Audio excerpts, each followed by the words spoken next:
Buenos días y bienvenidos al webinar de contratación gubernamental. En el día de hoy hablaremos un poco sobre las normas, reglamentos, jurisprudencias y leyes que regulan este tema súper interesante de la contratación gubernamental. En el día de hoy me acompañará el licenciado Wilfredo Figueroa Román y el público presencial que me gustaría que se presentara, por favor. Gabriel Orozco, analista de gerencia pública. Ina Toro, analista de gerencia pública. Wilson Rivera, auditor. Tania García, ayudante especial. Muchas gracias. También le queremos agradecer al Centro de Innovación Social y a su personal por la ayuda que nos han ofrecido en brindar este webinar. Los exhortamos a que los sigan a través de las redes sociales en @CIS Puerto Rico, en Twitter y en Facebook. Este curso se ofrece como parte de los cursos del Instituto de Gestión, Gerencia y Presupuesto de la Oficina de Gerencia y Presupuesto. Les agradezco que estén en el día de hoy con nosotros. Entre los objetivos del webinar, queremos lograr presentar y discutir el tipo de contratación gubernamental y los diferentes principios jurídicos generales que enmarcan el mismo. Lograr que la audiencia se familiarice con las leyes, cartas circulares y órdenes ejecutivas que regulan la contratación gubernamental y ofrecer al servidor público las herramientas necesarias para reconocer y entender el rol de la Oficina de Gerencia y Presupuesto en los procesos de contratación gubernamental. Es importante aclarar que esta presentación constituye solo una mirada general al tema de la contratación gubernamental. Queda a la responsabilidad de todo ente público que vaya a realizar un contrato, cumplir y revisar las normas aplicables a su contrato. Las competencias a desarrollar en este tema son básicas mayormente y es una introducción a los contratos gubernamentales y sus requisitos generales, conocimiento sobre el ordenamiento jurídico general que rige el proceso de contratación en el gobierno y el entendimiento del rol de la OGP en el proceso de contratación de acuerdo a las responsabilidades que le han sido delegadas por la normativa vigente. El webinar cubrirá los siguientes temas: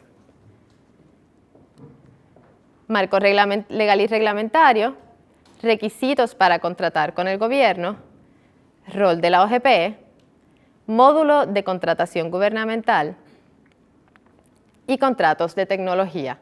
Al finalizar el curso, podrán tomar la prueba corta a través de la misma página. Luego de completada la prueba, si obtiene más de un 70% de preguntas correctas, pues recibirá el diploma del CIS.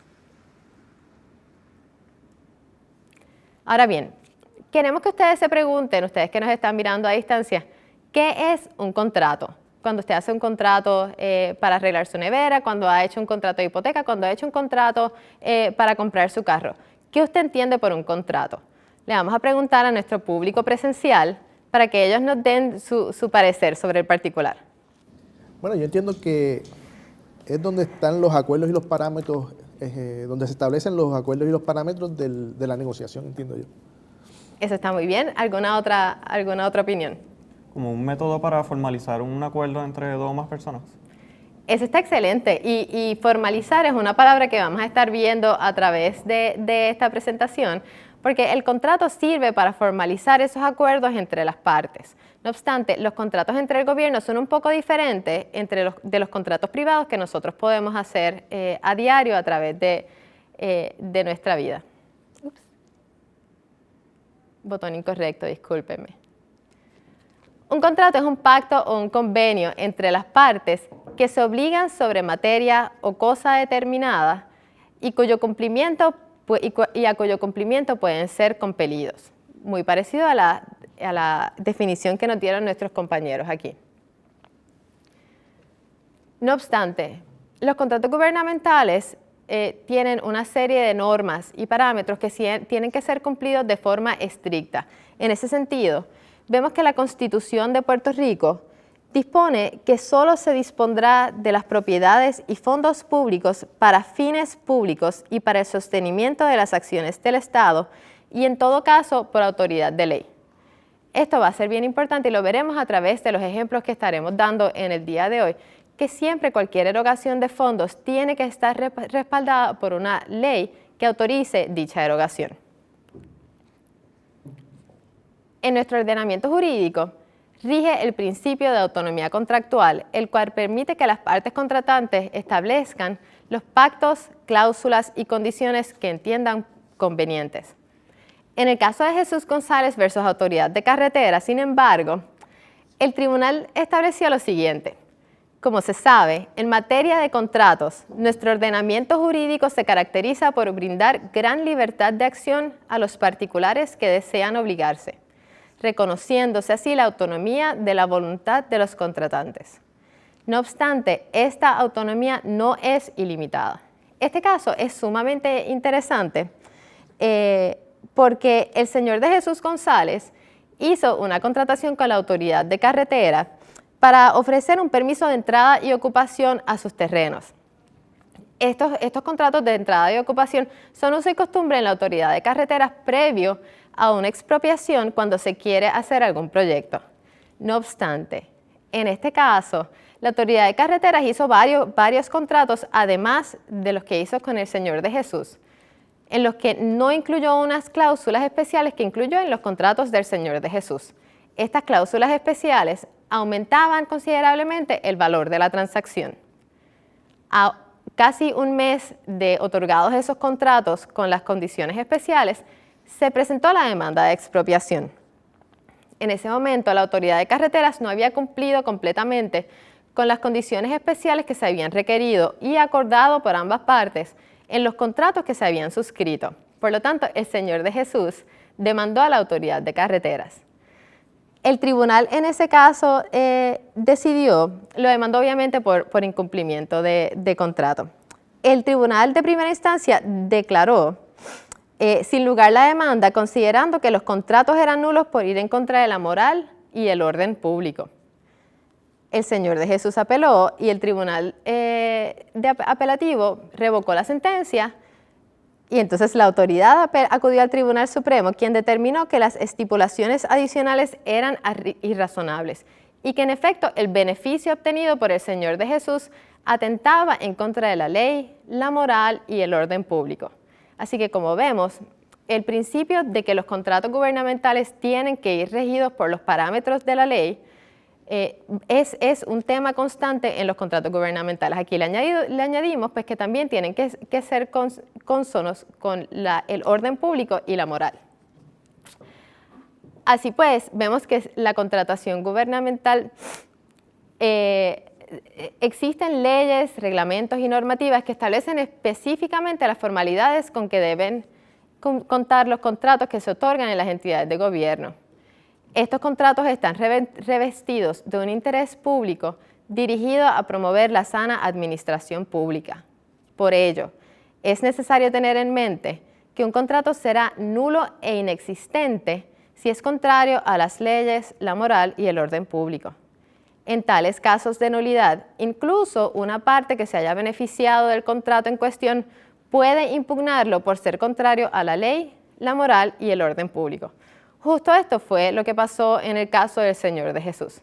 El contrato, ambas partes lo habían acordado, ambas partes lo habían firmado, sin embargo, se dieron cuenta, o la Autoridad de Carreteras, después de beneficiarse un poco del contrato, pues entendió que excedía los parámetros razonables y que entonces atentaba contra la ley, la moral y el orden público, y por eso recurrió al Tribunal Supremo. En Puerto Rico, el gobierno se considera igual a un contratante privado. No obstante, el Tribunal Supremo ha favorecido la aplicación de una normativa restrictiva en cuanto a los contratos entre un ente privado y el gobierno. En Quest Diagnostics tenemos una situación bastante interesante, ya que el tribunal resolvió que las partes privadas que contratan con el gobierno deben velar por el cumplimiento de las leyes o se arriesgan a sufrir pérdidas económicas por su descuido. En este caso, que es muy interesante, les recomiendo que se lo lean si tienen tiempo. El Tribunal Supremo, el municipio de San Juan realizó una subasta para adquirir unos servicios de laboratorio. Las Marías Reference Lab ganó la subasta y se adjudicó un contrato. Con el pasar del tiempo, Quest Laboratories compró partes de los activos de Las Marías, entre los cuales se encontraba este contrato. Una vez vencido el contrato, Quest cursa unas cartas con el municipio de San Juan para extender la vigencia del contrato, que en efecto ellos continuaron ofreciendo los servicios aun cuando el contrato se había extendido por cartas. El municipio dejó de pagar y ante el impago por parte del municipio, Quest presentó una demanda por cobro. El tribunal de primera instancia determinó que las causas fueron un consentimiento tácito y ordenó el pago de la cantidad adeudada. El tribunal apelativo confirmó la sentencia. Sin embargo, el Tribunal Supremo entendió por el contrario que no se puede otorgar un consentimiento tácito en contratos gubernamentales. El contrato tiene que estar por escrito. Esto lo vamos a ver a través de la jurisprudencia y a través de las diferentes leyes que se han ido aprobando en cuanto a contratación gubernamental. Es indispensable, es un requisito constitutivo esencial que su contrato esté por escrito y tenga los parámetros que describan la relación contractual. Por eso, como vimos, en Quest Diagnostics, además de decir que el contrato tenía por escrito, el tribunal le dijo a la parte privada, tienes que ser proactivo, no puedes firmar lo que sea o no puedes pensar que el municipio se va a encargar de cumplir con todos los reglamentos y las leyes. El ente privado tiene que ser igual de proactivo. En nuestro ordenamiento jurídico, se presume que las partes contratan con el gobierno y conocen la necesidad de conducirse de acuerdo a estas especificaciones de ley. Por eso es que el tribunal hace esta declaración en cuanto a las partes privadas. Asimismo, se ha rechazado cualquier remedio en equidad, como el enriquecimiento injusto, a favor de alguna parte privada que contrate con el gobierno y sufra daños al no adherirse a la norma establecida, ya que estos remedios no tienen lugar cuando resultan contrarios a una clara política pública. Este asunto de la equidad lo vamos a ver también a través de este seminario y del enriquecimiento injusto y cómo el tribunal aplica la normativa. En Las Marías Reference Lab, por ejemplo, vamos a ver que el tribunal se expresó sobre el deber de las entidades privadas que contratan con el gobierno de conducirse de manera más proactiva y verificar que la dependencia gubernamental cumpla con los requisitos mínimos para la exigibilidad de los servicios acordados. También se subraya que al prestar servicios sin constatar que los acuerdos se hayan perfeccionado conforme a derecho, la persona o empresa privada es responsable y quien provoca su propio empobrecimiento al no poder recibir pago alguno en virtud del respectivo contrato. En Las Marías, vemos cómo Las Marías Reference Labs demanda al municipio de San Juan por cobro de dinero y en la demanda expresa que suscribió un contrato con el municipio para ofrecer servicios de laboratorio y no le fueron pagados. Se llegó a una estipulación en cuanto a la cantidad adeudada. Sin embargo, el municipio se negó a pagar ciertos servicios que estaban fuera del contrato que había sido en efecto otorgado. El contrato fue otorgado, hubo un contrato otorgado, después hubo unas cartas y dichas cartas no se registraron en la oficina del Contralor. El Tribunal de Primera Instancia resolvió a favor de Las Marías, así como el Tribunal de Apelaciones, estableciendo que no se podía penalizar a Las Marías por la omisión del municipio de presentar los documentos en la oficina del Contralor. El Tribunal Supremo resolvió que al prestar los servicios sin constatar el perfeccionamiento de acuerdo a derecho, Las Marías es responsable de su propio empobrecimiento, por lo tanto, no tiene una causa de acción. Esta sentencia fue, además, resolvió que los contratos eran nulos por no haber sido registrados en la oficina del Contralor. Este caso se resolvió en el 2003, en julio del 2003. Sin embargo, en mayo del 2004 hubo una enmienda a la Ley de Registro de Contratos. En la misma se estableció que el incumplimiento con el registro en la oficina del Contralor no conllevaba ya la nulidad de los contratos, sino la prohibición de efectuar un desembolso o de requerir los servicios, queriendo decir, Si usted no registró por alguna razón su contrato en la oficina del Contralor como lo debe hacer dentro del término establecido, eso ya no conlleva la nulidad. Se entiende que es subsanable. No obstante, usted no puede requerir los servicios, usted, entidad, no puede requerir los servicios, ni la otra parte puede requerir un desembolso. No se pueden requerir contraprestaciones hasta que el contrato esté registrado en la oficina del Contralor. Asimismo, debemos aclarar que la aplicación de los remedios en equidad se rechazan en cuanto a las partes privadas con el gobierno, como lo hemos visto en los casos anteriores, que se rechazó un remedio en equidad cuando una parte privada le reclama al gobierno. Sin embargo, en el caso del municipio de Quebradillas versus Corporación de Salud, se permitió este remedio cuando se trata de un municipio a una parte privada. El Tribunal Supremo reiteró que no permitirá los remedios en equidad cuando se trata de un ente privado que le reclame a un municipio, pero que lo permitiría si el municipio es el que reclama los fondos públicos desembolsados de forma ilegal. Este caso de Quebradillas también es sumamente interesante, ya que el municipio de Quebradillas acordó verbalmente con la Corporación de Salud de Lares para que esta última administrara el CDT de Quebradillas. Como parte de los acuerdos, el municipio se comprometió a mantener algunos empleados en el CDT, a los cuales le pagaría la nómina, mientras que la corporación se comprometió verbalmente a reembolsar dichos pagos de nómina. La corporación solo hizo 3 reembolsos de la nómina, por lo que pasados unos años el municipio demandó, alegando que se adeudaba, entre otras cosas, la cantidad correspondiente a las nóminas.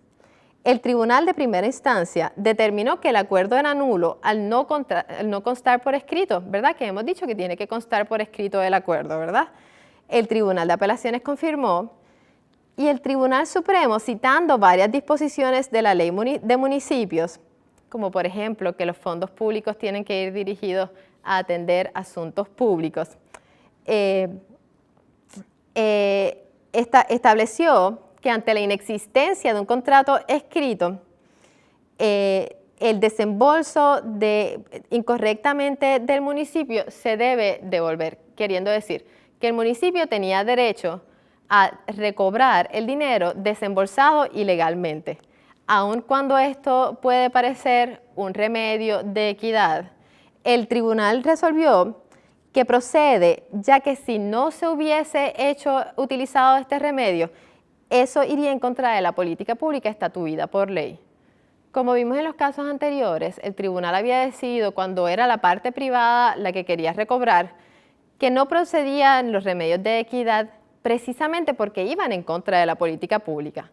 En este caso, al estar hablando de fondos públicos que requieren el más alto grado de rigurosidad en su desembolso, pues el tribunal entendió que se violaría esa política pública si no se hubiese permitido el remedio en equidad.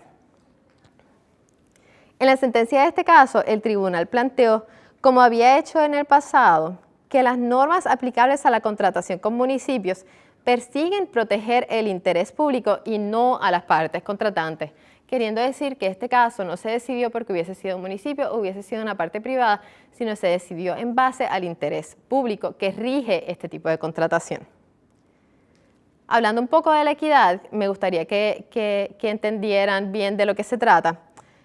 Y la doctrina en estos casos estamos hablando particularmente de la doctrina de enriquecimiento injusto, que establece que nadie debe enriquecerse u obtener lucro inequitativamente a perjuicio de otro.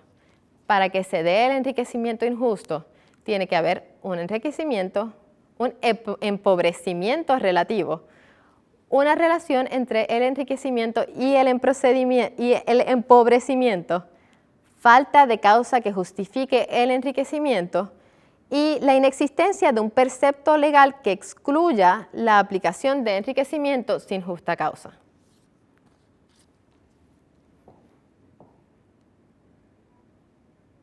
Ahora vamos a pasar un poco a hablar del marco reglamentario y legal que rige los contratos gubernamentales. Los lineamientos generales en términos de contratación gubernamental, vemos que en la contratación con el Estado, la sana y recta administración del erario está revestida del más alto interés público. Todo organismo gubernamental está obligado a observar cabalmente la esencia del principio constitucional que dispone que las propiedades y fondos públicos se utilicen para los fines públicos. De esto habíamos hablado un poco al principio del seminario. Este artículo particular, la sección 9 del artículo 6 de la Constitución del ELA, establece que solo se dispondrán de propiedades y fondos públicos para fines públicos, ¿verdad? Lo habíamos hablado un poco al principio del curso, que esto es lo que rige los parámetros de nuestra contratación gubernamental y para el sostenimiento y funcionamiento de las instituciones del Estado y en todo caso autorizados por ley. Así pues vemos que todo organismo gubernamental tiene que evitar el dispendio, la extravagancia, el favoritismo y la prevaricación en los contratos gubernamentales. Cuando se trata de contratación gubernamental, existe diversidad de normas promulgadas que establecen requisitos adicionales a las disposiciones del Código Civil relacionados a los contratos. La validez de todo tipo de contrato se determina a la luz de los estatutos especiales y no de la teoría general de contratos. Un poco de eso es de lo que hemos estado hablando. Nosotros no podemos ver los contratos gubernamentales como tal vez vemos los contratos de cuando compramos la nevera o cuando compramos el carro, porque en esas instancias estamos haciendo erogaciones de fondos privados y cuando es un contrato gubernamental estamos hablando de una erogación de fondos públicos.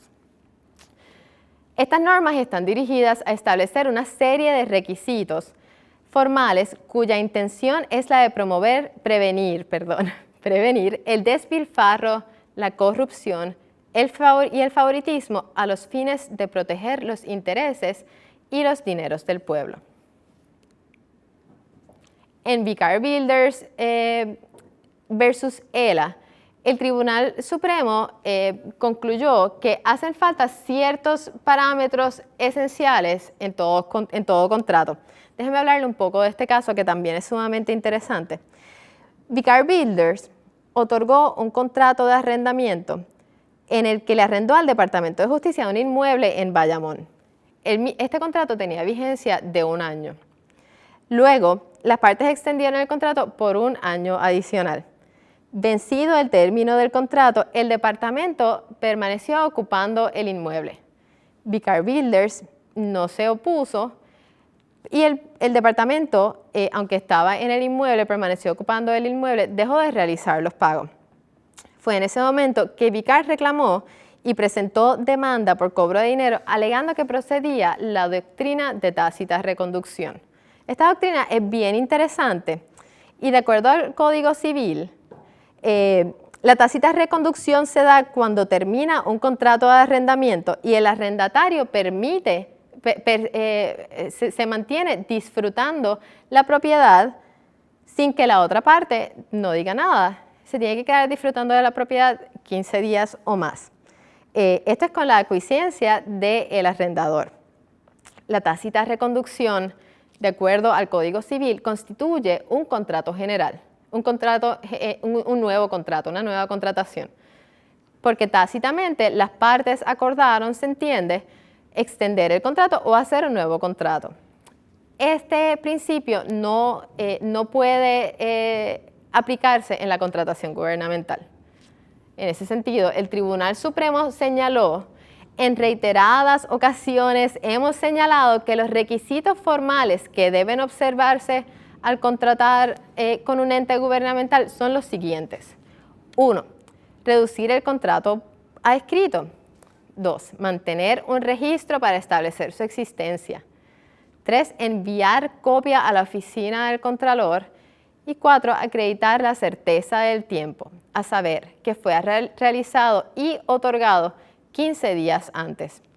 Esto es de suma importancia porque, como vemos, el Departamento de Justicia, al mantenerse en el edificio sin contrato, no estableció una relación contractual por escrito que pudiera ser exigible, porque en reiteradas ocasiones el Tribunal Supremo ha expresado, como hemos expresado también en este seminario, y como usted debe tener patentemente claro, que los contratos tienen que constar por escrito. Si no, no nace una relación contractual que pueda ser exigible.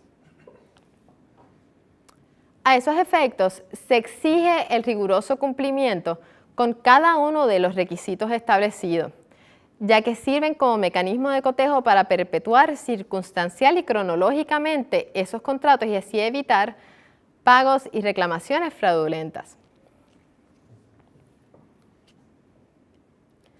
La Ley 237 del 2004 establece una serie de requisitos de contratación gubernamental con respecto a los servicios profesionales o consultivos a individuos y entidades privadas. El Tribunal Supremo en Rodríguez Ramos versus ELA estableció que la Ley 237 Supra establece que todo contrato gubernamental de servicios profesionales o consultivos, categoría que incluye la prestación de servicios legales, solo será válido si se hace constar por escrito y tiene vigencia prospectiva. Sin lugar a dudas, la Ley 237 prohíbe la contratación verbal o retroactiva de servicios profesionales y consultivos. En este caso, que también está es sumamente interesante, vemos que el señor Rodríguez ofrecía servicios profesionales como abogado del Departamento de Transportación Pública y la ACT. Una vez finalizado su contrato, el señor Rodríguez presenta los documentos para renovar el mismo, hacer un nuevo contrato.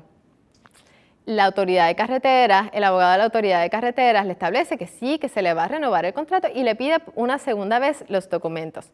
Incluso le entrega un borrador que se firma. No obstante, el abogado de la autoridad de carreteras no mandó el contrato a la oficina del Contralor y tampoco se logró firmar por la otra parte. Así que él solo lo registró en el área de finanzas de su agencia, lo que pues no surte ningún efecto legal. Posteriormente, el licenciado Ramírez vuelve a llevar los documentos para renovar el contrato en una tercera ocasión. En esta tercera ocasión ya había cambiado la persona que dirigía la división legal. Y el nuevo abogado que dirigía la división le dijo que no le renovaría el contrato y que en efecto no le pagaría por los servicios rendidos fuera de contrato. El licenciado Rodríguez va al tribunal de primera instancia en una demanda por cobro de dinero.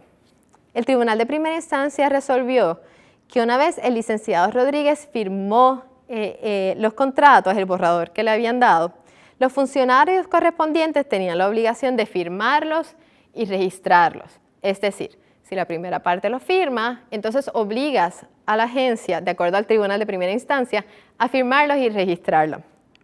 Por ello se ordenó a la parte a firmar un contrato retroactivo. Eso dijo el tribunal de primera instancia. El tribunal de apelaciones confirmó el dictamen. Y entonces, en una cosa súper interesante para esas personas que nos gusta este asunto de los contratos, el Tribunal Supremo determinó correctamente que la reclamación no es exigible ya que no existía un contrato escrito que vinculara al Estado, siendo un contrato verbal entre un ente privado y el gobierno nulo. Por lo tanto, el licenciado Rodríguez no pudo cobrar. La Ley 237, además, establece parámetros uniformes en los procesos de contratación de servicios profesionales y consultivos para las agencias y entidades gubernamentales en Puerto Rico.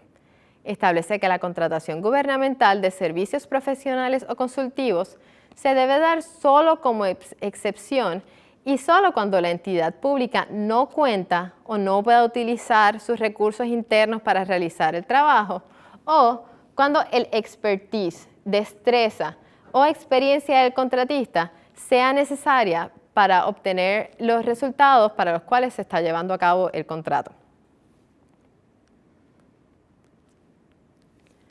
A esos efectos, vemos que el contrato tiene una serie de requisitos. Constar por escrito, señores, los contratos tienen que constar por escrito. Los contratos entre el gobierno y un ente privado tienen que estar por escrito. Incluir el nombre completo del contratista y sus circunstancias personales como lo son su estado civil, edad, profesión, etc. En caso de ser una persona jurídica, por ejemplo, una corporación, se tiene que incluir además copia certificada del certificado de incorporación. Se debe hacer constar además el número de seguro social del contratante. En HAP versus Departamento de Estado, el Tribunal Supremo determinó que la contratación retroactiva hace inoperante todo control previo a la formulación de una obligación con el gobierno, lo cual es contrario a la política establecida en el artículo número 2 de la Ley 230. La Ley 230 es la ley de contabilidad del gobierno de Puerto Rico y dispone que la política pública del Estado requiere que exista un control previo de todas las operaciones del gobierno en cuanto al control y la contabilidad de fondos públicos. Es decir, antes de realizar una contratación tiene que haber unos controles previos para determinar que esa erogación de fondos cuando se haga sea correcta y de acuerdo a la ley. En HAP, este caso es buenísimo, el Departamento de Estado arrendó a HAP ciertos pisos de un edificio en el Viejo San Juan. Cada piso fue arrendado mediante un contrato separado y concluido el contrato en el 2005, las partes hicieron algunos trámites adicionales para extender dicho contrato. No obstante, por razones que no se explica en la sentencia, el contrato no pudo ser renovado hasta el 2007, queriendo decir que desde el 2005 al 2007 el Departamento de Estado se permaneció en el edificio sin contrato por 2 largos años. En este contrato, que se otorgó en el 2007, las partes acordaron que se pagaría una cantidad X correspondiente al arrendamiento del tercer piso que finalizó en el contrato con el contrato del 2015, del 2005 y el 2006. Sin embargo, aunque el Departamento de Justicia ocupó el edificio en estas fechas, el Departamento de Estado, la entidad nunca emitió un pago al arrendatario, por lo que HAP demanda por cobro de dinero. El Tribunal de Primera Instancia entendió que se dio la figura de tácita reconducción. Entonces, yo le pregunto a usted que nos está viendo a distancia, según lo que hemos conversado, ¿se puede dar la figura de tácita reconducción en el gobierno?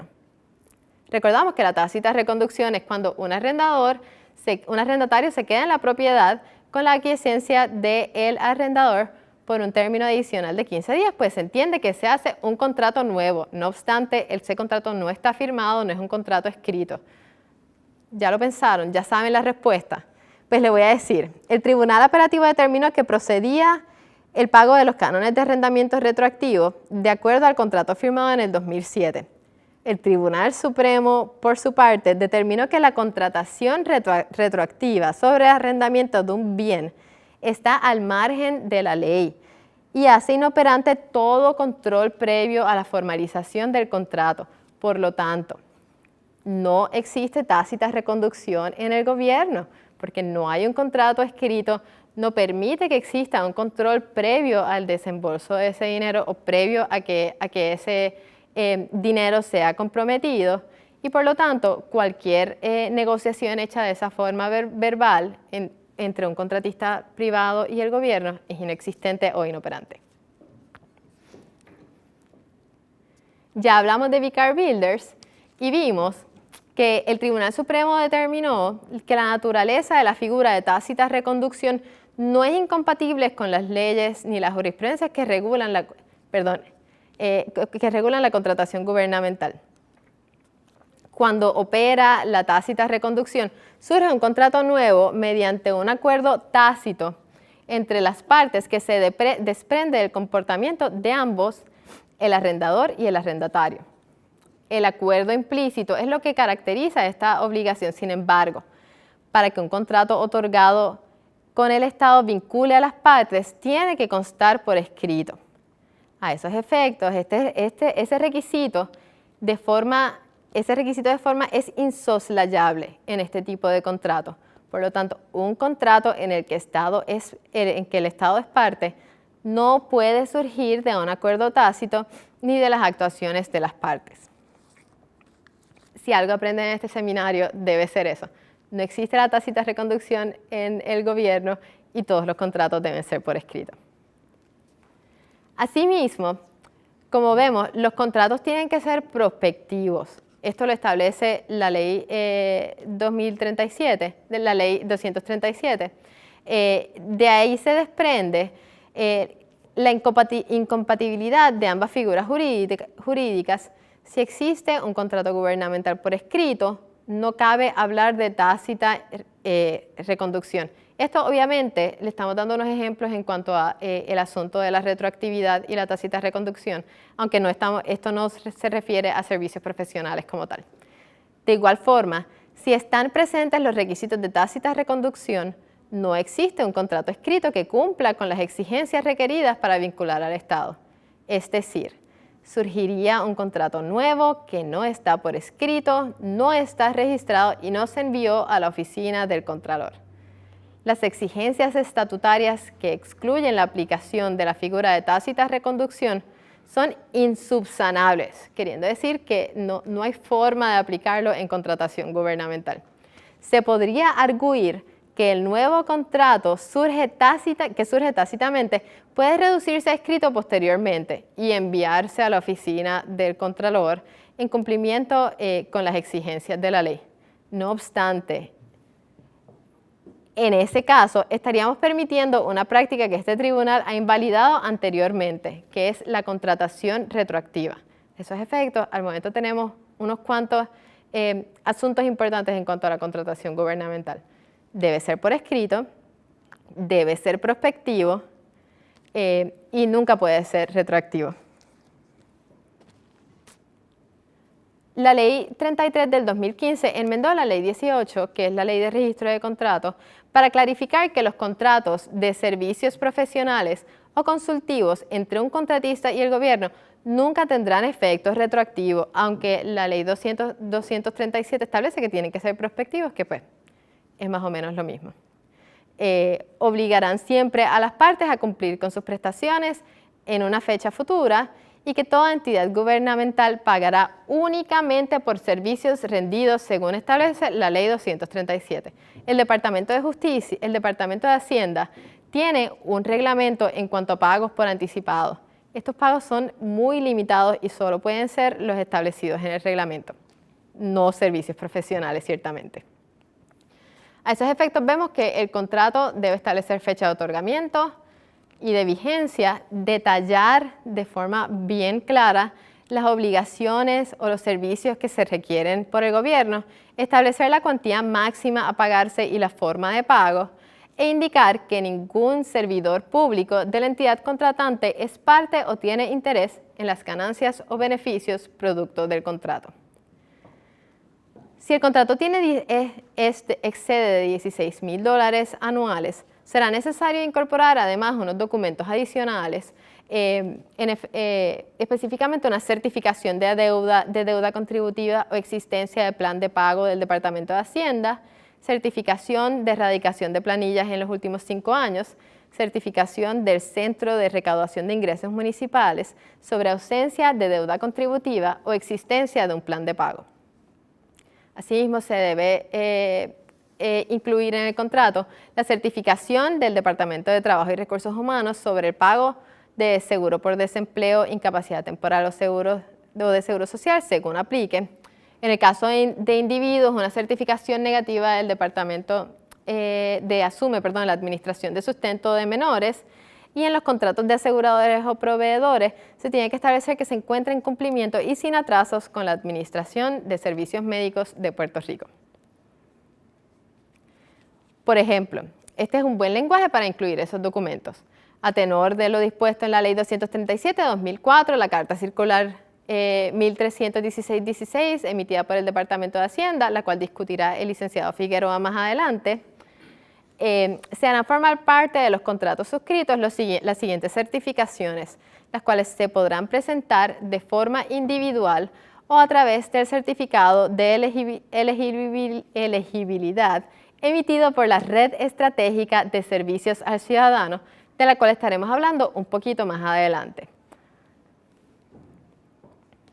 Asimismo, la Ley 237 establece que se debe indicar en el contrato que ningún funcionario de la agencia es parte o tiene interés alguno en las ganancias o beneficios o productos del contrato con cualquier otra agencia ejecutiva o dependencia gubernamental. Esto tiene una excepción y se da en bien limitados casos, y es que el gobernador, previa recomendación del secretario de Hacienda y el secretario de Justicia, expresamente lo autorice y además bajo determinadas circunstancias que están dispuestas en la ley. Ninguna agencia ejecutiva contratará con o para beneficios de personas que hayan sido funcionarios públicos de dicha agencia ejecutiva hasta tanto hayan transcurrido 2 años desde que dicha persona haya cesado en sus funciones como tal. El gobernador podrá expedir una dispensa siempre que la misma resulte en beneficio del servicio público. Y esta aplicación no será aplicable a contratos para la prestación de servicios ad honorem, porque obviamente lo que se trata de evitar es que exista un beneficio para una persona que era empleado de la agencia, ¿no? Y entonces si los servicios son ad honorem, pues entonces no aplica la prohibición.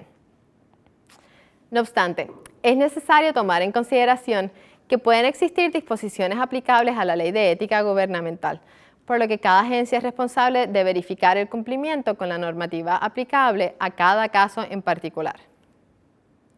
Estas son algunas de las prohibiciones que establece la ley de ética gubernamental y que deben ser verificadas con mucho cuidado por la entidad gubernamental previo a realizar la contratación.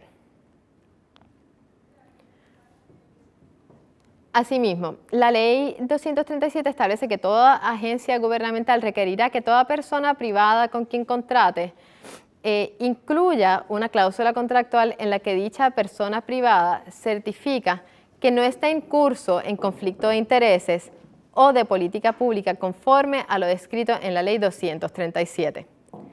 El contratista deberá certificar además que ha rendido planillas de contribución sobre ingresos durante los últimos 5 años, previo al año en que interesa formalizar el contrato, y no adeuda contribuciones al Estado de clase alguna o que se encuentra acogido a un plan de pago con el que esté cumpliendo. Eso es importante. Puede existir una deuda, no obstante, debe existir un plan de pago y debe existir evidencia de que ese plan de pago se está cumpliendo. Se debe identificar obviamente la disposición legal que autoriza la celebración del contrato. Desde que hablamos como hablamos al principio, siempre debe haber una ley o una disposición legal que permita la erogación de fondos que usted va a realizar a través de este contrato. Por lo tanto, esa disposición legal debe estar plasmada claramente en su contrato. Asimismo, se debe indicar que ningún funcionario público autorizado para contratar a nombre de la agencia, ni ningún miembro de su unidad familiar, tiene o ha tenido durante los últimos 4 años, antes de ocupar su cargo, interés pecuniario en la otorgación del contrato.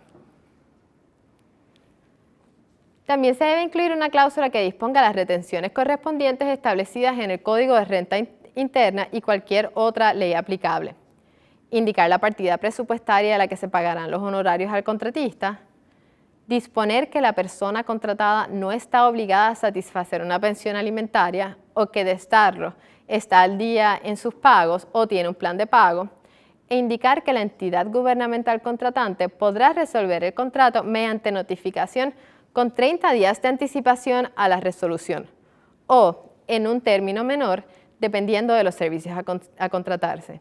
Si por ejemplo usted tiene un contrato que dura 1 mes, pues obviamente no un término de 30 días para rescindirlo es muy largo, usted puede ajustar ese término dependiendo del contrato.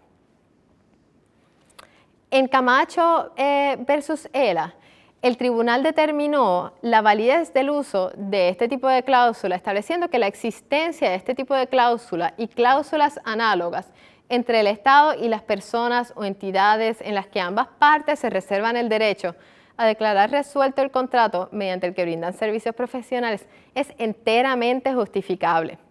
Dichos acuerdos, lejos de ser contrarios al interés público, le brindan al Estado la flexibilidad que le permite terminar sus relaciones contractuales cuando no cuenta con el presupuesto necesario o cuando por ser temporero o accidental el servicio profesional, el mismo se torna innecesario.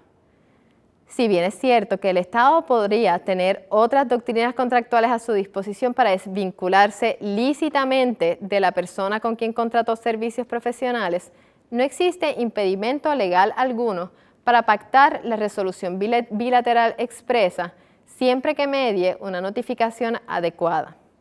Distinto al foro de instancia, en este caso, el Tribunal Supremo consideró que este tipo de cláusula no es nociva al orden público y que por el contrario, a la luz del artículo 1207 del Código Civil, lo que en efecto sería detrimental al interés público es negarle al Estado la flexibilidad que le garantiza esta cláusula resolutoria expresa.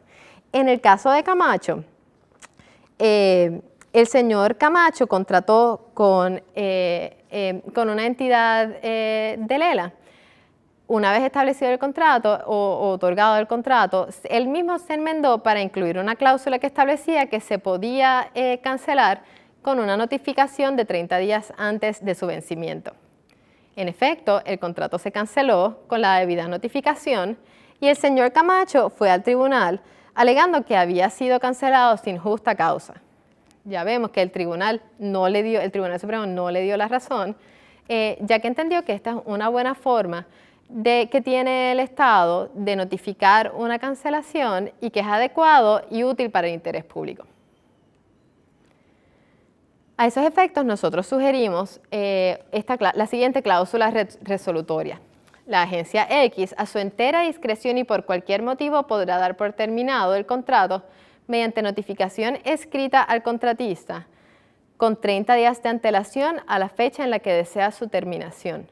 No obstante, el requisito de notificación previa, y esta parte es importante, no será de aplicación cuando contra el contratista o cualquiera de sus accionistas, socios, oficiales, principales, empleados, subsidiarias o compañías matrices se determine causa probable para el arresto por cualquier delito contra el erario, la fe y la función pública, contra el ejercicio gubernamental o que involucre fraude de fondos o propiedad pública en el ámbito federal o estatal, o que el contratista o cualquiera de sus accionistas, socios, oficiales, principales, empleados, subsidiarias o compañías matrices incurra en negligencia o abandono de deberes o incumpla con el presente contrato. Y finalmente, y esto es bien importante, cuando la agencia X entienda que existe una situación fiscal extraordinaria que amerite un recorte inmediato de gastos. Asimismo, su contrato debe indicar que la agencia podrá dejar sin efecto el contrato inmediatamente en caso de negligencia, abandono de deberes o incumplimiento por la otra parte del contrato. También debe expresar, de así requerirse, si se ha obtenido dispensa necesaria de cualquier entidad del gobierno y que dicha dispensa se hará parte del expediente de la contratación, e indicar que el contratista certifica que no ha sido convicto de delitos contra la integridad pública, según definido en el Código Penal, o malversación de fondos públicos y que no se ha declarado culpable de este tipo de delito en los tribunales estatales, federales o tribunales de cualquier jurisdicción de Estados Unidos. Además, se debe indicar que el contratista no recibe pago o compensación alguna por servicios regulares prestados bajo nombramiento en otra entidad pública, excepto los autorizados por ley. Y una cláusula bajo la cual el contratista acepta que conoce las normas éticas de su profesión y asume la responsabilidad por sus acciones. Finalmente, tenemos unas cláusulas recomendadas por la Oficina del Contralor que abonaría a tener un contrato robusto de servicios profesionales o cualquier otro servicio en su agencia. A esos efectos, se recomienda que se establezca un requisito de rendir informes periódicos de trabajos realizados.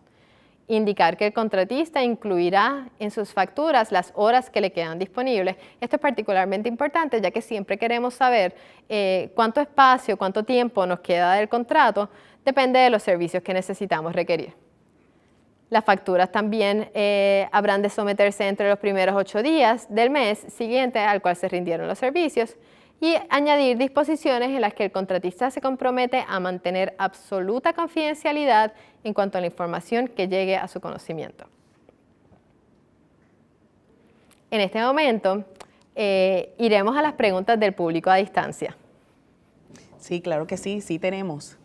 Tenemos una pregunta que dice, ¿puede una agencia gubernamental contratar con plena libertad cualquier servicio?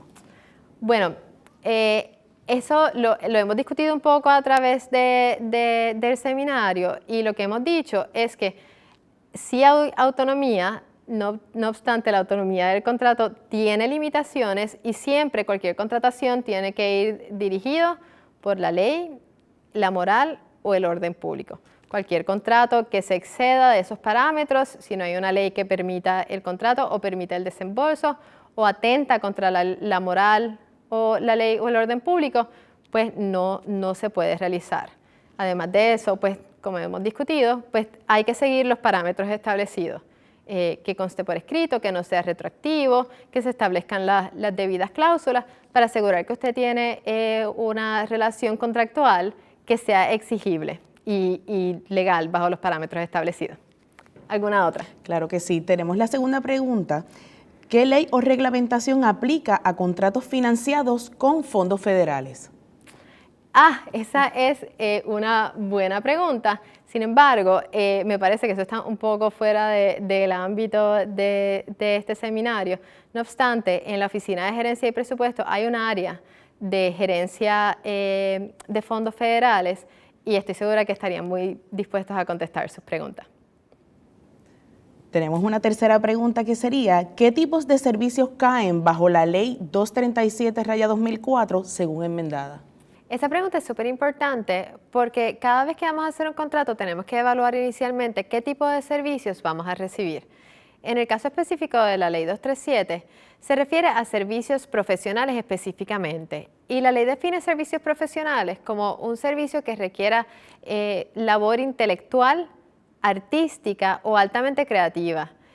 También establecen que servicios técnicos sumamente especializados caen como servicios profesionales. No obstante, es importante que al evaluar los servicios tomemos en consideración la variedad de contratos que podemos hacer y la variedad de servicios que podemos recibir para entonces referirnos a las normas y a las leyes que regulan ese tipo de reglamento o ese tipo de contrato más bien. Ya sabemos que en el caso de los servicios profesionales, esa ley es la 237 del 2004. ¿Alguna otra pregunta? Nos agradecemos a todos a los participantes a distancia. Pasamos con usted. Pues muchísimas gracias por todas las preguntas del público a distancia. Más tarde en la presentación pasaremos al público para preguntas adicionales. En este momento hemos concluido con la primera parte del webinar sobre contratación gubernamental.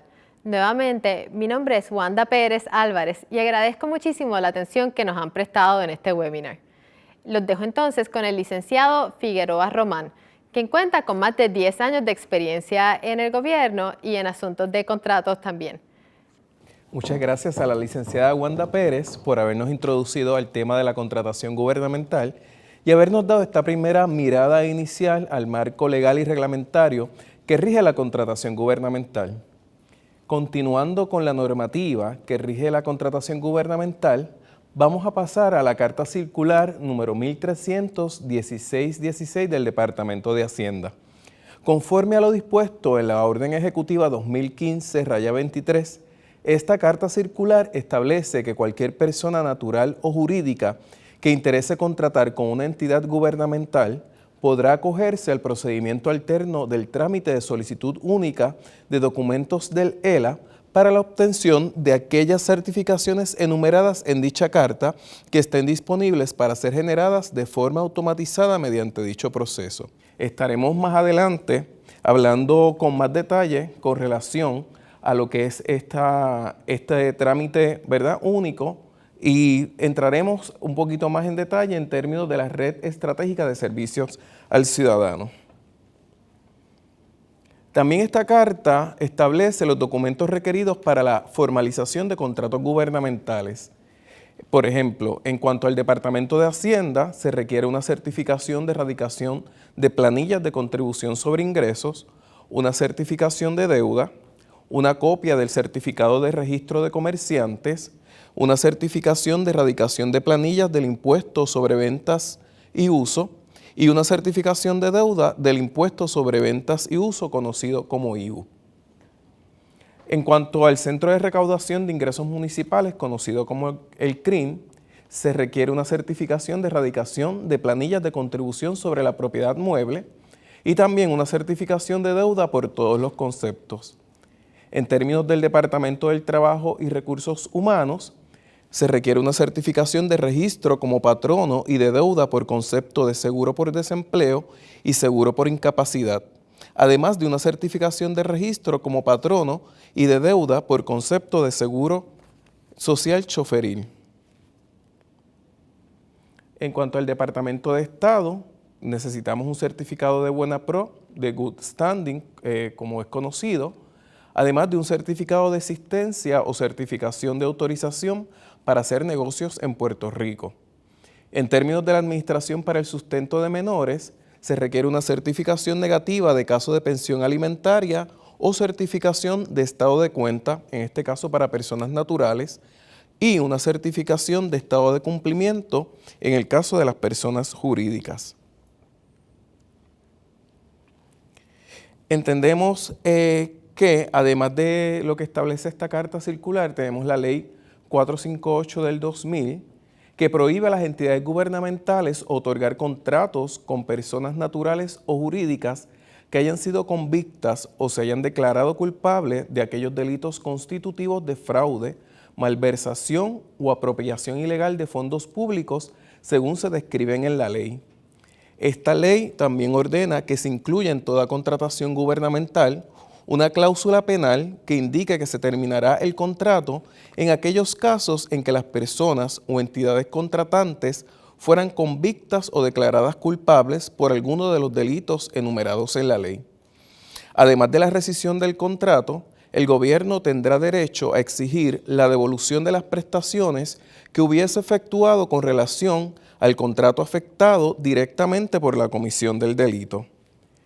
Debido al alto interés público del cual ya, como hemos mencionado, está revestida la contratación en el gobierno, como previamente la licenciada Wanda Pérez mencionó, es preciso que todas las entidades del gobierno cumplan con estos requisitos al pie de la letra. Por las características de esta contratación, no se puede contratar con personas, como bien menciona la ley, que hayan sido convictas o se hayan declarado culpables de alguno de los delitos que esta ley enumera. Y en la misma también se describe una prohibición expresamente para que las entidades de gobierno, ¿verdad?, dentro de lo que es el buen manejo y uso de los fondos públicos, tienen que velar para no entrar en contratos con este tipo de personas, ya sean personas naturales o personas jurídicas. Ahora pasamos a la Ley 84 del 2002, que es la ley que establece el Código de Ética para contratistas, suplidores y solicitantes de incentivos económicos de las agencias ejecutivas del Estado Libre Asociado de Puerto Rico, mediante el cual se reglamenta la conducta de los contratistas, suplidores y solicitantes de incentivos económicos en su relación con las entidades gubernamentales. Este código sirve como un disuasivo adicional para frenar cualquier intento de conducta contraria a la ética y a las normas de sana administración pública. Es requisito indispensable que toda persona se comprometa a regirse por las disposiciones de este código de ética, lo cual debe constar en todo contrato entre las agencias ejecutivas y contratistas o suplidores de servicios y en toda solicitud de incentivos económicos. Es importante destacar que el propósito de este código es contribuir a la transparencia, a la probidad y a la integridad en los procesos de contratación para el suministro de bienes y de servicios en el gobierno. Así, se incrementan también las probabilidades de prevenir cualquier problema ético que pueda surgir dentro de la contratación gubernamental y puedan ser estos problemas éticos identificados con tiempo y puedan ser resueltos de una manera responsable e íntegra.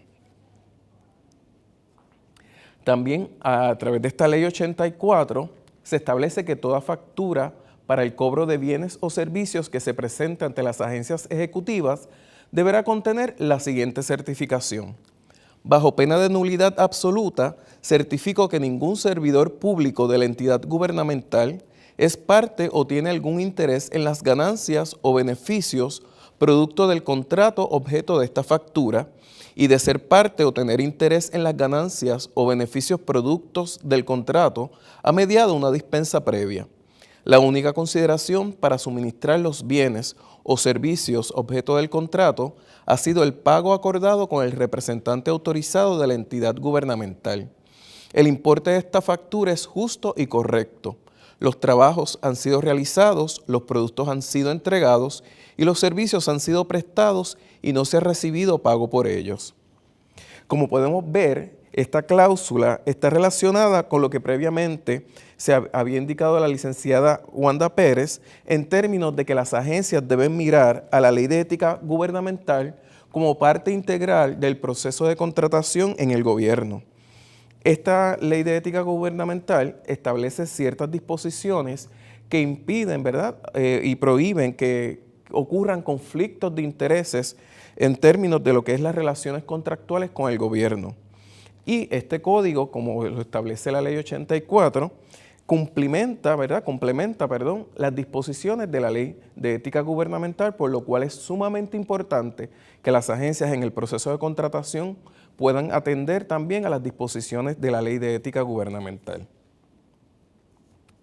Continuando con la normativa que es parte del marco reglamentario y legal que rige la contratación gubernamental, tenemos la Carta Circular 2009-1 del Departamento de Justicia.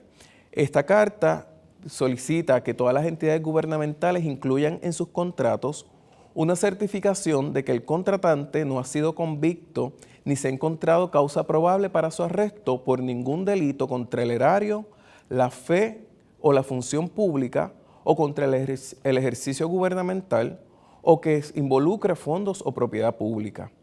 En caso de que se trate de una persona jurídica, requieren una certificación de que ni ella ni ninguno de sus accionistas, socios, oficiales, principales, empleados, entre otros, ha sido convicto ni se ha encontrado causa probable para su arresto por ninguno de los delitos antes mencionados. También debe incluir una cláusula a los efectos de que se resolverá el contrato en caso de que contra el contratista se determine causa probable para el arresto por la comisión de alguno de los delitos antes mencionados. También debe incluirse el reconocimiento del contratista sobre su deber de informar de manera continua durante la vigencia del contrato sobre cualquier hecho que se relacione con la conducción de cualquier investigación por la comisión de los delitos enumerados. Como podemos ver, esta carta circular tiene como base las disposiciones que previamente ya hemos discutido, tal como la Ley 458 del 2000 y la Ley 84 del 2002, que establece el Código de Ética para los contratistas y suplidores del gobierno.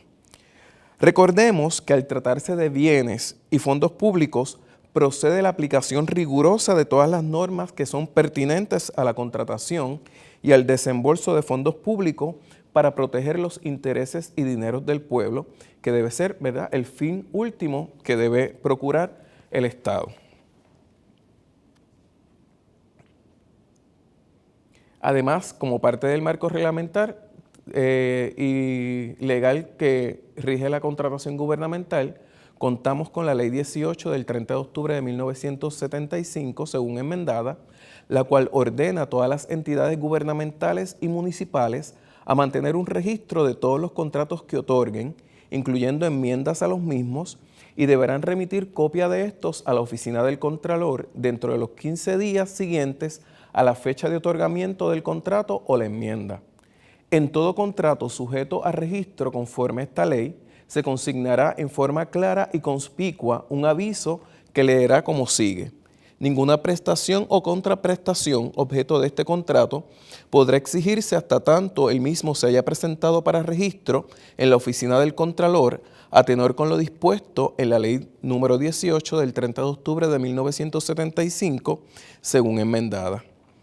El requerimiento de esta ley de que se mantenga un registro de todos los contratos que se otorguen y se envíen copias a la oficina del Contralor es sumamente importante, ya que esto contribuye a transparentar la gestión pública en términos de lo que es la contratación gubernamental. Además, le ofrece a la ciudadanía la oportunidad de enterarse de toda la gestión gubernamental en términos de los contratos y de esta manera también la ciudadanía puede participar fiscalizando el buen uso de los fondos públicos mediante la contratación gubernamental. En términos de lo que la jurisprudencia ha mencionado sobre la contratación gubernamental y la ley número 18, tenemos que en Lugo versus Municipios de Guayama, el Tribunal Supremo señaló que la única salvedad que se hace en estos casos es a los efectos de que los contratantes no podrán exigir ninguna de las prestaciones o contraprestaciones objeto del contrato hasta tanto el mismo haya sido registrado y remitido al Contralor, tal y como lo exige el artículo 8.016 de la Ley de Municipios Autónomos y la Ley 18 del 30 de octubre de 1975. Es importante recalcar que las enmiendas antes discutidas no tienen el efecto de alterar la política pública establecida en nuestro ordenamiento jurídico a los efectos de que la buena administración de un gobierno conlleva el realizar sus funciones como comprador con la mayor eficacia a los fines de proteger los intereses y dineros del pueblo. Ello responde al gran interés del Estado en promover una sana y recta administración pública, previniendo el despilfarro, la corrupción y el amiguismo en la contratación gubernamental. En términos de este caso, que es un caso muy importante, el señor Lugo y el municipio de Guayama suscribieron un contrato de servicios profesionales, mediante el cual el señor Lugo se obligó a prestar unos servicios de consultoría al municipio de Guayama.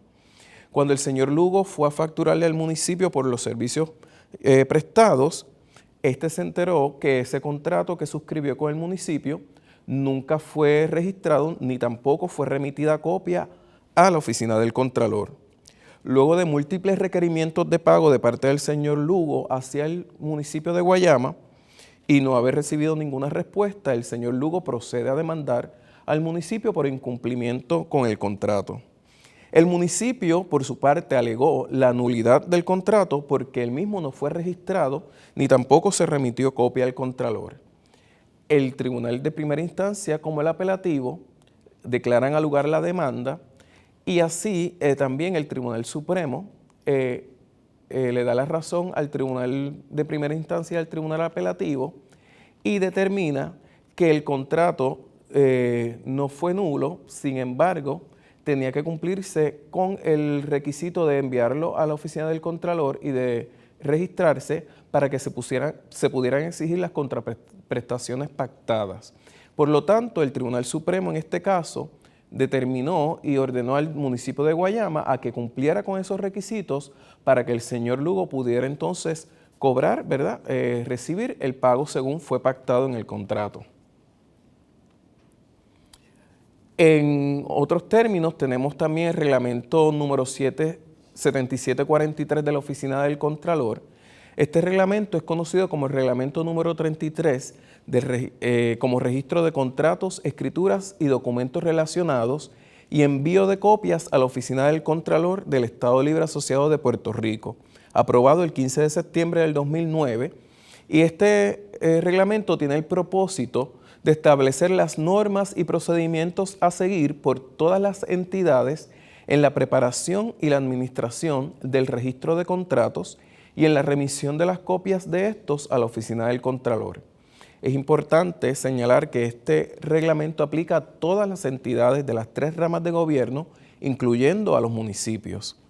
Las entidades deberán mantener un registro de todos los contratos que otorguen, así como de cualquier enmienda, acuerdo, determinación, constancia o acción que los rescinda.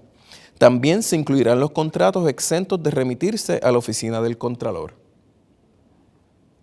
Este reglamento establece además normas y procedimientos sobre designación del oficial de enlace del programa de registro de contratos de la Oficina del Contralor, contenido del registro de contratos, remisión de contratos a la Oficina del Contralor, conservación de los contratos, contratos exentos de remitirse y aceptación y certificación sobre la remisión de contratos.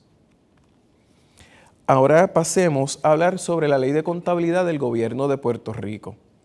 Es la ley número 230 del 23 de julio de 1974, según enmendada, conocida como la Ley de Contabilidad del Gobierno de Puerto Rico, la cual prohíbe otorgar contratos cuyas cantidades excedan las asignaciones y los fondos autorizados por ley para un año económico particular, excepto que expresamente esté autorizado por ley.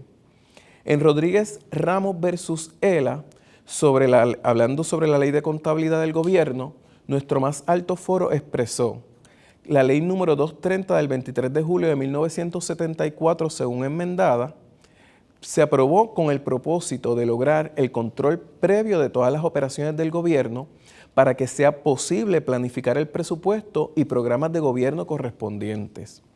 A esos efectos, esta ley establece que todas las asignaciones y los fondos autorizados para las atenciones de un año económico serán aplicados exclusivamente al pago de los gastos legítimamente incurridos durante el respectivo año o al pago de obligaciones legalmente contraídas y debidamente asentadas en los libros.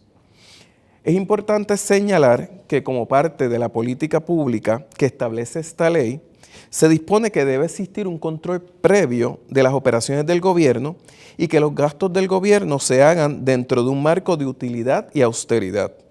Es bajo este marco de austeridad y de utilidad que también debe operar la contratación dentro del gobierno, ya que se debe velar, como hemos dicho anteriormente, por el buen uso de los fondos y de la propiedad pública. Además, esta ley establece que las dependencias ordenarán obligaciones y desembolsos de sus fondos públicos únicamente para obligar o pagar servicios, suministros de materiales y equipo, reclamaciones u otros conceptos que estuvieran autorizados por ley. Los desembolsos que efectúen el secretario de Hacienda y los pagadores nombrados por el secretario serán por servicios, suministros, materiales y cualesquiera otros bienes rendidos o suplidos. El secretario podrá efectuar o autorizar a los pagadores a efectuar pagos por adelantado de aquellos servicios o suministros que según costumbre o práctica comercial se pagaren por anticipado cuando la necesidad del servicio así lo requiera, pero solamente en circunstancias extraordinarias. Por otra parte, tenemos la Ley 103 del 2006, conocida como la Ley para la Reforma Fiscal del Gobierno del Estado Libre Asociado de Puerto Rico del 2006, la cual dispone que será política pública del Gobierno de Puerto Rico incentivar el desarrollo de la tecnología, estimulando que todo desembolso de fondos públicos se realice mediante métodos electrónicos. Además, es de notar que la Carta Circular número 1310-12 del Departamento de Hacienda requiere que los contratos gubernamentales incluyan una cláusula a los fines de que el suplidor acepte recibir los pagos por bienes o servicios prestados mediante transferencia electrónica. Esta cláusula dispondrá lo siguiente: autorizo al Departamento de Hacienda a depositar electrónicamente toda suma que adeude a este suplidor en una cuenta bancaria. En caso de haber algún sobrepago o cualquier error relacionado al pago electrónico, autorizo al Departamento de Hacienda a cargar electrónicamente la cuenta bancaria para corregir el error. Por otra parte, pasamos al tema de las retenciones. Y en cuanto a este tema, el Código de Rentas Internas para un Nuevo Puerto Rico dispone que todo pago por concepto de servicios prestados por un individuo residente o por una corporación o sociedad dedicada a industria o negocio en Puerto Rico está sujeto a un % de retención en el origen. En el caso de residentes de Puerto Rico, es un 7% la retención, salvo existe un relevo total o parcial. En el caso de los no residentes, si es un ciudadano de Estados Unidos, ese % de retención es un 20%, y en el caso de individuos que son extranjeros, es un 29% de retención. La Ley 48 del 2013 establece que todo contrato por servicios profesionales, consultivos, publicidad, adiestramiento u orientación otorgado por una agencia, dependencia o instrumentalidad del Estado Libre Asociado de Puerto Rico, corporación pública, así como la Asamblea Legislativa y la rama judicial, se le impondrá una aportación especial equivalente al 1.5% del importe total de dicho contrato, el cual será destinado al Fondo General. En términos de las retenciones, se recomienda incluir una cláusula en el contrato a los efectos de establecer las retenciones que procedan de acuerdo a las leyes aplicables a cada caso. Sugerimos incluir la siguiente cláusula. La agencia X retendrá el 7% de contribuciones sobre ingresos según dispuesto por ley, salvo que el contratista someta el relevo correspondiente emitido por el Departamento de Hacienda, en cuyo caso la retención será aquella indicada en el relevo. La agencia X será responsable de notificar al Departamento de Hacienda el % de retención que tenga el contratista según el relevo o, en su defecto, que no tiene relevo alguno. De igual forma, la agencia X retendrá una aportación especial de 1.5% conforme a lo dispuesto en la Ley 48 del 2013. Ahora vamos a hablar sobre la Ley 184 del 2004. Esta ley establece una prohibición de contratar servicios que constituyan puestos y prohíbe a las agencias formalizar estos contratos de servicios con personas en su carácter individual cuando las condiciones y características de la relación que se establezca entre patrono y empleado sean propias de un puesto.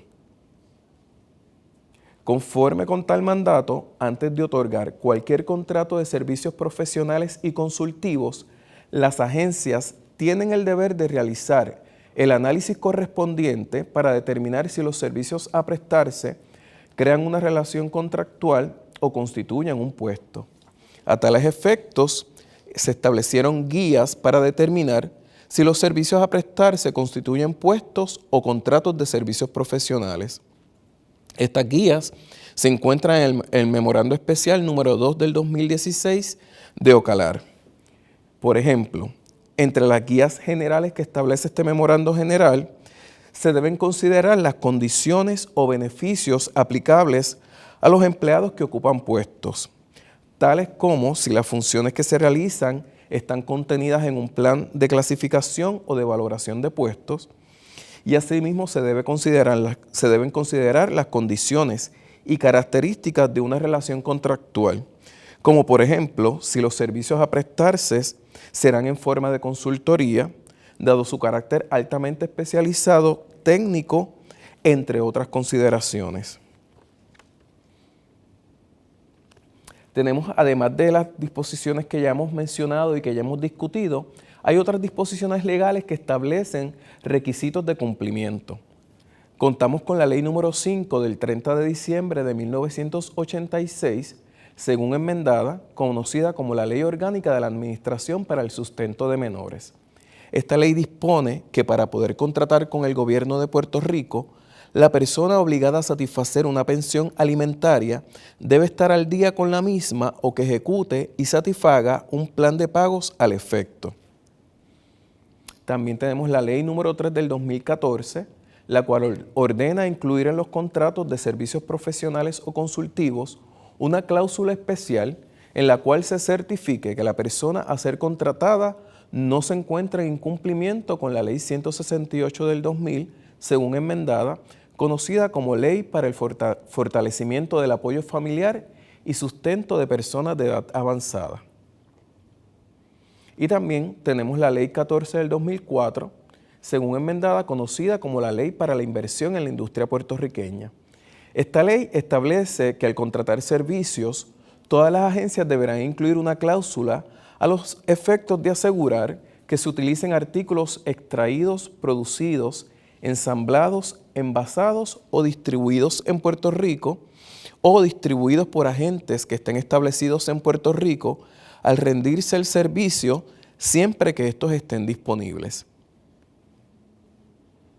Ahora vamos a pasar a otro tema que es muy importante y es el rol de la OGP en el proceso de contratación gubernamental.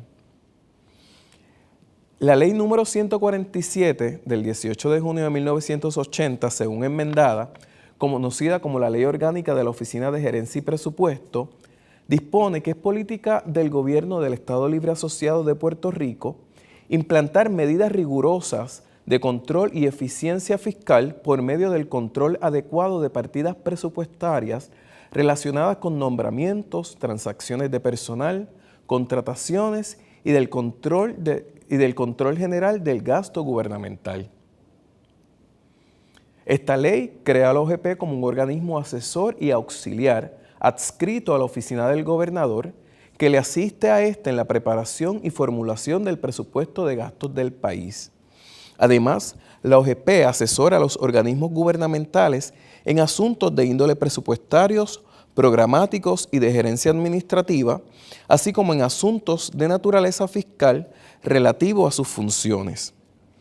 Cabe señalar que debido a los amplios poderes y facultades conferidas a la OGP mediante su ley orgánica, su injerencia y rol dentro del proceso de contratación del gobierno es de un gran alcance. Así, veremos cómo mediante la normativa vigente se le ha dado mucha relevancia a la Oficina de Gerencia y Presupuesto dentro de dicho proceso. Conforme a las facultades y deberes conferidos a la OGP, se creó un sistema de procesamiento electrónico para atender las necesidades de las agencias de manera rápida, ágil y efectiva. Las agencias someterán sus solicitudes para la formalización de contratos de servicios profesionales, de arrendamiento de locales y financieros a través de la aplicación de procesamiento de contratos, mejor conocida como PECO, que está disponible en la dirección electrónica www.ogp.pr.gov. Además de la ley orgánica, hay otras leyes que disponen poderes y facultades para la agencia, para la OGP, dentro del proceso de contratación gubernamental. Entre estas tenemos la Ley 66-2014, según enmendada, conocida como Ley Especial de Sostenibilidad Fiscal y Operacional del Gobierno del Estado Libre Asociado de Puerto Rico. Esto es una ley especial, o sea que es una ley que tiene supremacía sobre otras leyes. Esta ley declara un estado de emergencia fiscal y también adopta un plan para manejar las consecuencias de la crisis fiscal y económica que atravesamos. La Ley 66 prohíbe la contratación de servicios profesionales o comprados en las entidades de la rama ejecutiva que sea en exceso de $100,000 en un mismo año fiscal sin una autorización previa escrita del gobernador o la persona que éste delegue. Cualquier contrato otorgado en incumplimiento de este requerimiento será nulo. Es de particular importancia señalar que para viabilizar la implementación de esta ley, se le confirió a la OGP todas las facultades necesarias y convenientes para descargar las encomiendas asignadas en dicha ley, entre las cuales se encuentra asesorar al gobernador y a las entidades del gobierno en todo lo relativo a las medidas de control y reducción de gastos y medidas de impacto fiscal, particularmente en lo que es relacionado a los contratos del gobierno, tales como esta prohibición de otorgar contratos mayores de $100,000 sin la autorización previa del gobernador o la persona que éste delegue, la reducción en contratación y los ajustes de tarifa en servicios comprados y profesionales. Como parte del rol de OGP en el proceso de contratación gubernamental, la OGP emitió la Carta Circular número 120-14, mediante la cual se detallan específicamente los lineamientos para implementar el requisito de autorización previa escrita del gobernador en cuanto a la contratación de servicios profesionales o comprados en exceso de $100,000 según dispuesto en la Ley 66-2014. Estos contratos, tales como los contratos sufragados con fondos federales, contratos sufragados por agencias con tesoro propio y que no reciben fondos del Fondo General para sufragar gastos de funcionamiento, y los contratos de corporaciones públicas que no reciben recursos del Fondo General para sufragar sus gastos de funcionamiento, estos tipos de contratos no requieren la autorización de OGP ni de la Secretaría de la Gobernación. Asimismo, los contratos de cualquier origen que corresponden a agencias, departamentos u otras instrumentalidades no cubiertas por los incisos anteriores, se dispuso en esta carta que serán atendidos de la siguiente manera. No requiere autorización de la OGP ni de la Secretaría de la Gobernación enmiendas para extensión de vigencia sin impacto presupuestario, contratos menores de $100,000 en un mismo año fiscal para los cuales se celebró un proceso formal de subastas, contratos de servicios profesionales y o servicios comprados cuya cuantía en un mismo año fiscal sea menor de $10,000. Aquellos contratos cuya cuantía en un mismo año fiscal sea igual o mayor de $10,000 y menor de $100,000 solo van a requerir la autorización de la OGP, pero no de la Secretaría de la Gobernación. Ahora, como anteriormente ya habíamos hecho referencia al mismo, vamos a pasar a hablar y a conocer un poco del módulo de documentos de contratación.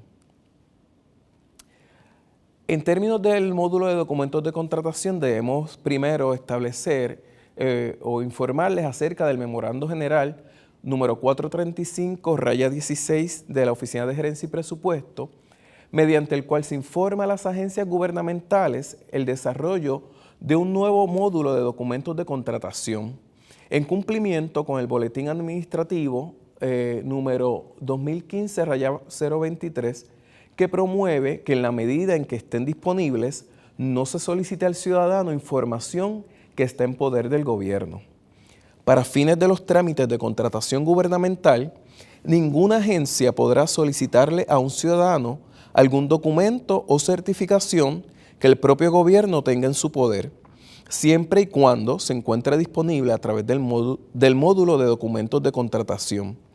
Para ello, la persona que interese contratar con el gobierno deberá autorizar a la agencia a que tramite las certificaciones necesarias a su nombre a través de la firma de un documento a tales efectos.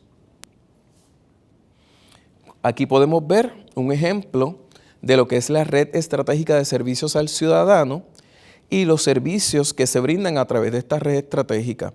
Mediante esta Red Estratégica de Servicios al Ciudadano, conocido como RES, es que tenemos acceso al módulo de documentos de contratación, el cual agiliza los trámites para cualquier parte contratante, cualquier parte privada que contrate con el gobierno cualquier tipo de servicio.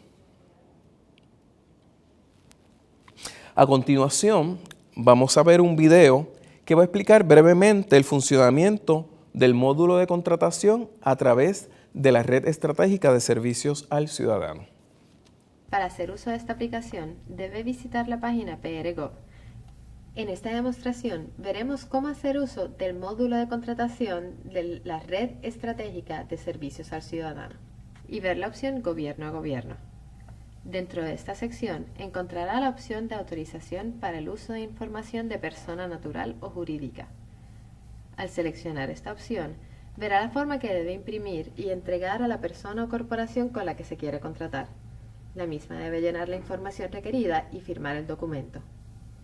Con la autorización firmada, se debe regresar a la página de Gobierno a Gobierno de PR.gov y oprimir la opción de Solicitud de documentos de contratación. Si es la primera vez que accede a esta aplicación, deberá entrar el usuario y contraseña enviado a usted de forma electrónica. Una vez entrada su información, tendrá que marcar este encasillado indicando que no es un robot. Al oprimir el botón de conectar, entrará directamente a la aplicación del módulo de contratación. Una vez ahí, debe llenar el número de seguro social de la persona o entidad según indicado en el documento de autorización. También puede insertar el PR.gov ID si ya lo tiene. Con esta información, la aplicación buscará si usted está en el sistema. En este caso, por ejemplo, vemos que la persona está en el sistema y ya se había hecho una búsqueda previa en la que tenía documentos en cumplimiento y otros que no estaban en cumplimiento. Ahora, oprimimos la opción de refrescar documentos. Ello permite acceder vía electrónica a distintas agencias que determinan si la persona está en cumplimiento o no. Cada petición será guardada y podría ser accedida a través del área de mis búsquedas. En el caso de documentos en incumplimiento, la persona debe ir directamente a la agencia para resolver el asunto. Una vez terminado el proceso, se imprime la certificación con la información correspondiente. Esta certificación podrá ser utilizada para realizar el proceso de contratación con la entidad. Cada búsqueda será almacenada para fácil referencia en el futuro. En este otro ejemplo, entramos la información provista por la persona que no aparece registrada en el sistema, por lo que la aplicación pregunta si desea crear un perfil. En este momento, se procede a entrar la información según plasmada en el documento de autorización. De esta forma, se crea un nuevo perfil en el sistema. Una vez terminado, se guarda la información y el sistema automáticamente busca las certificaciones y crea un PR Gov ID para esta entidad o persona. Este sistema ahorra tiempo en la búsqueda de documentos y permite acelerar los procesos en las agencias. Le exhortamos a utilizar la red estratégica de servicios al ciudadano para lograr eficiencia en el proceso de contratación de su entidad. Bien, como hemos visto, el módulo de documentos de contratación a través de la red estratégica de servicios al ciudadano, definitivamente con el uso de la tecnología, sirve para agilizar el trámite dentro de lo que es la contratación en el gobierno. Así que les exhortamos a que puedan entrar, ¿verdad?, a la página de pr.gov y puedan ver y puedan navegar dentro de dicha red estratégica de servicios al ciudadano y puedan familiarizarse con la misma para que vean de qué manera la tecnología nos ayuda a agilizar lo que es el proceso de contratación con todas las agencias dentro del gobierno de Puerto Rico. Ahora vamos a entrar en lo que son los contratos de tecnología que revistan ciertas particularidades dentro de lo que es la contratación gubernamental. En términos de los contratos de tecnología, tenemos la Ley 151 del 2004, según enmendada, conocida como la Ley de Gobierno Electrónico. Esta ley establece la política pública del Estado Libre Asociado de Puerto Rico para la incorporación de las tecnologías de información al funcionamiento gubernamental. La OGP será la responsable de administrar los sistemas de información e implementar las normas y procedimientos relativas al uso de las tecnologías de la información a nivel gubernamental, asesorar a las agencias, actualizar y desarrollar las transacciones gubernamentales electrónicas y asegurar el funcionamiento correcto de las mismas. Advertimos que los contratos de tecnología en el gobierno tienen la particularidad de que son evaluados y aprobados por la OGP tanto desde el punto de vista presupuestario así como desde el punto de vista técnico. Es por ello que hemos sugerido que dentro de estos contratos de tecnología se incluyan unas cláusulas que entendemos van a hacer esos contratos, unos contratos más robustos y más completos debido a la particularidad, ¿verdad?, como hemos mencionado, de estos tipos de contratos. La primera de estas cláusulas dispone lo siguiente: el desarrollo e implementación de la aplicación X debe quedar completamente documentado, de manera que el contratista deberá entregar los códigos fuentes de los programas desarrollados. Todo código será entregado en formato electrónico en los servidores o sistemas de almacenaje de los ambientes técnicos de prueba y o producción, así como en un medio físico como un CD, DVD o una memoria USB. Dicha entrega resulta esencial para adiestrar a nuestro personal y facilitar el mantenimiento de las aplicaciones y sus programas. Siendo ello así, la aplicación X debe ser documentada en su totalidad por el contratista para el beneficio de nuestra agencia, utilizando metodologías de desarrollo y documentación estándares o de uso común. La segunda cláusula lee como sigue: el contratista reconoce que cualquier diseño, modelo o producto de este contrato será considerado propiedad intelectual del Estado Libre Asociado de Puerto Rico, el cual tendrá derecho absoluto sobre los mismos, disponiéndose que el contratista no tendrá derecho alguno sobre los productos desarrollados y la documentación completa. En vista de ello, la solución podrá ser utilizada en cualquier otra agencia o instrumentalidad pública del Estado Libre Asociado de Puerto Rico, sin tener que incurrir en costos adicionales de licenciamiento por el código o desarrollo. La tercera cláusula lee así: como parte de este contrato y durante la fase de implementación de la aplicación X, el contratista se compromete a proveer adiestramientos y o capacitación técnica a los usuarios y al personal de nuestra agencia. A esos efectos, el contratista ofrecerá los siguientes talleres. Asimismo, el contratista brindará el siguiente apoyo durante la instalación de la solución. Y la última de estas cláusulas que sugerimos se incluyan dentro de lo que son los contratos de tecnología es esta siguiente. Una vez la aplicación X haya sido puesta en producción, el contratista proveerá el mantenimiento y las actualizaciones necesarias para garantizar la disponibilidad, continuidad e integridad de la solución. En este sentido, las partes contratantes combinan lo siguiente: espacio de tiempo más remuneración. El contratista se asegurará de que nuestra agencia cuente en todo momento con la documentación completa y actualizada de la aplicación en producción. Como vemos, estas cláusulas son unas cláusulas muy específicas, ¿verdad? Muy particulares, pero que entendemos que son necesarias para que los contratos de tecnología cumplan con todos los requisitos que deben conllevar los mismos. Más aún, siendo nuestra agencia, la Oficina de Gerencia y Presupuesto, la encargada de administrar la Ley 151, que bien ya hemos discutido, la Ley de Gobierno Electrónico, y que somos los encargados de dar la aprobación tanto del punto de vista técnico y presupuestario de los contratos de tecnología, pues entendemos que estas cláusulas son sumamente importantes y necesarias para que se puedan llevar a cabo los contratos de manera lo más fiel y posible, con el mejor uso adecuado de los fondos públicos que se utilicen dentro de lo que es el área tecnológica en el gobierno. Ahora vamos a pasar con Laura y con las preguntas que pueda tener nuestro público que nos está viendo a través del internet. Gracias, licenciado. Claro que sí que tenemos preguntas. La primera es la siguiente.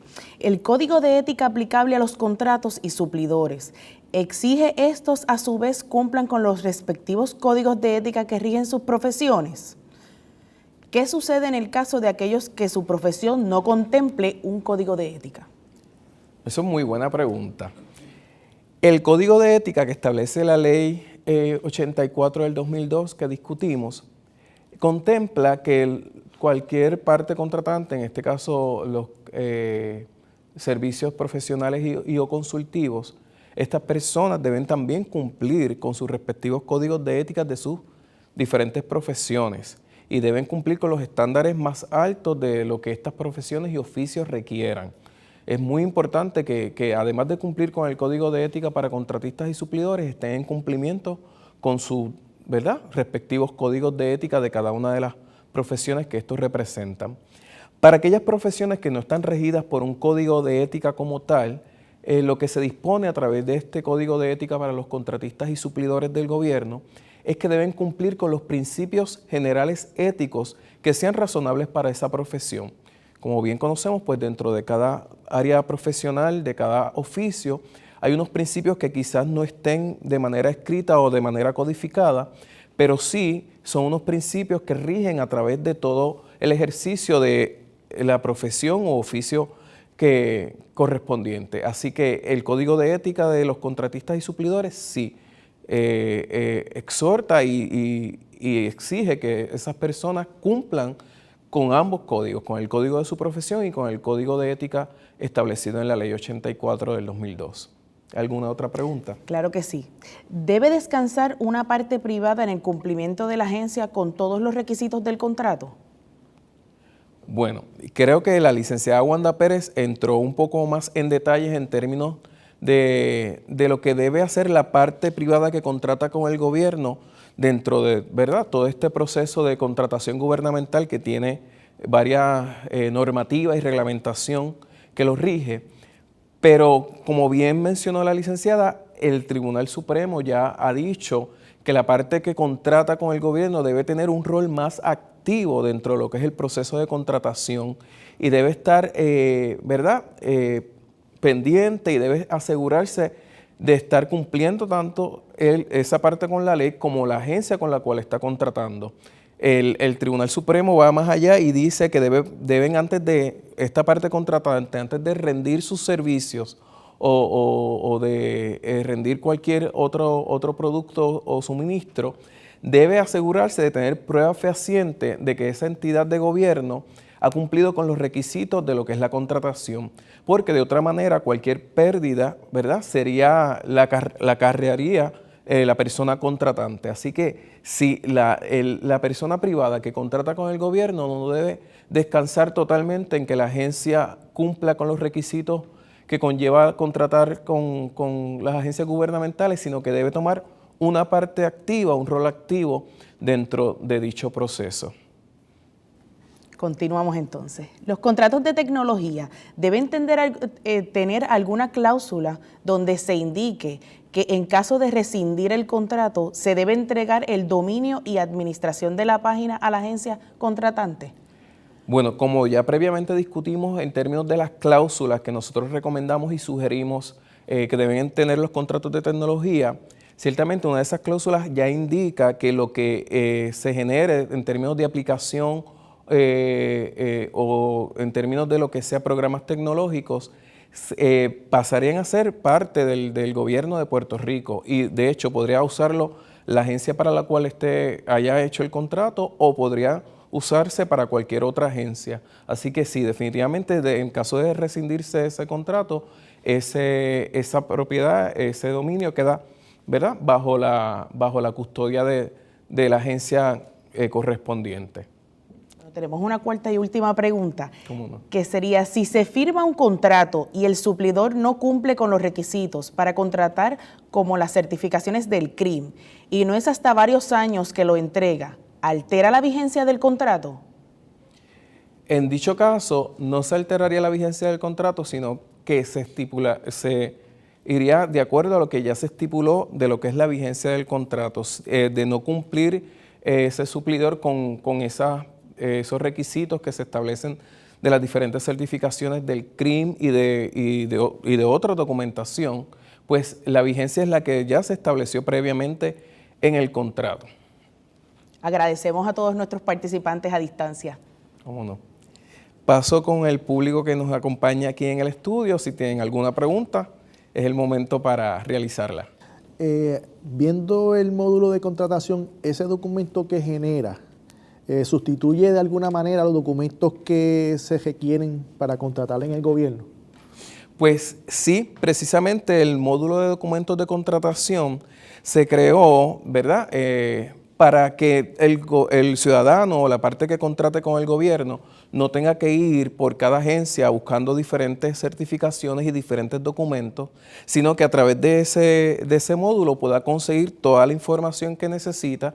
Y una vez esa persona, la parte contratante, autoriza a la agencia X con la cual esté contratando acceder a esos documentos, pues es deber de esa agencia recopilar esa información de los documentos que obviamente estén disponibles en el módulo de documentos de contratación. Y si ese documento que se genere, pues sustituye lo que ya pues el gobierno pues tiene acá en sus manos, porque es precisamente lo que el propósito detrás de la red estratégica de servicios al ciudadano es que el gobierno no tenga que solicitarle a los ciudadanos y en este caso a los contratistas documentos que ya obran, ¿verdad?, en los expedientes de las diferentes agencias y pues que se agilice este proceso de contratación para todas las partes. ¿Alguna otra pregunta?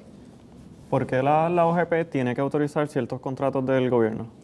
Bueno, la OGP autoriza ciertos contratos del gobierno porque como vimos a través de la ley orgánica de la OGP, de otras leyes, también de otras disposiciones legales como la ley 66 del 2014, se le han conferido amplias facultades a OGP en términos de lo que es el control fiscal, presupuestario, de gerencia administrativa. Y es por ello que la OGP tiene tanta injerencia y tanta relevancia dentro de todo lo que es la contratación gubernamental. Y es pues prácticamente las disposiciones legales que permiten que OGP tenga esa injerencia de tener que aprobar ciertos contratos, como muchas otras transacciones, como vimos, ¿verdad?, como lo establece la ley 147, que es la ley orgánica de OGP, en su política pública, que además de contratos, pues hay unas transacciones de personal, de nombramientos, que la Oficina de Gerencia y Presupuesto tiene, dentro de su deber ministerial, debe aprobar. ¿Alguna otra pregunta? ¿Ok? Pues les recordamos que al final de esta transmisión vamos a tener una pequeña prueba, así que si usted interesa tener el certificado del Centro de Innovación Social, no se despegue de la transmisión luego que terminemos para que pueda tomar la prueba y pueda recibir su certificado. Además, le pedimos que al final de la descripción del curso usted va a encontrar un enlace donde va a poder entrar y llenar una hoja de evaluación para que pueda, ¿verdad?, decirnos qué tal le pareció este seminario. Y para finalizar, quiero dejarles con un pensamiento de Nelson Mandela que me parece muy adecuado. Debemos usar el tiempo sabiamente y darnos cuenta de que siempre es el momento oportuno para hacer las cosas bien. Muchas gracias por acompañarnos.